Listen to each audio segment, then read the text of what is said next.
அண்மைய காலமாக தொழில்நுட்ப புத்தாக்கம் மற்றும் செயற்கை நுண்ணறிவு ஆதிக்கத்தின் காரணமாக உலக அரங்கில் மலேசிய அனைத்துலக வணிக சேவை அதி வளர்ச்சியடைந்துள்ளது என்று இலக்கவியல் அமைச்சர் கோபிந்த் சிங் டியோ தெரிவித்தார். இன்று காலை தாம் தொடக்கி வைத்த ஜிபிஎஸ் ஆசியான் உச்ச மாநாடு 2025 இதற்கு சான்று பகர்கிறது என்றார் Gobind Singh.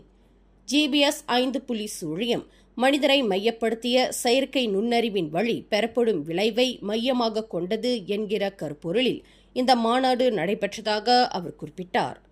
Global business services எனும் அனைத்துலக வணிக சேவைகள் என்பது உலகம் முழுவதும் உள்ள நிறுவனங்களுக்கு ஆதரவளிக்கும் ஒருங்கிணைந்த சேவைகளின் தொகுப்பாகும்.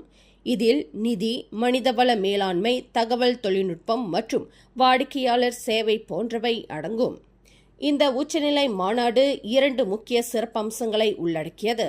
2025 ஆண்டின் ஜிபிஎஸ் மலேசியா அரையாண்டு அறிக்கை மற்றும் மலேசிய அனைத்துலக வணிக சேவை அமைப்புக்கும் மலேசிய தேசிய பல்கலைக்கழகத்துக்கு இடையேயான புரிந்துணர்வு ஒப்பந்தம் ஆகியன இந்த மாநாட்டில் சிறப்பம்சங்களாகும் என்று கோபிந்த் சிங் சுட்டிக்காட்டினார்.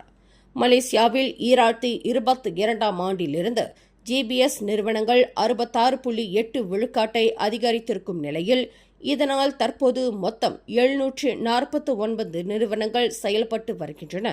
மூலதன முதலீடுகள் 13.5 மடங்காக உயர்ந்துள்ள நிலையில் 2021 ஆண்டு ரிங்கேட் 0.73 பில்லியனிலிருந்து 2024 ஆண்டில் 9.87 பில்லியன் ரிங்கெட்டாக உயர்வு கண்டுள்ளது என்று கோபிந்த் சிங் விளக்கினார்.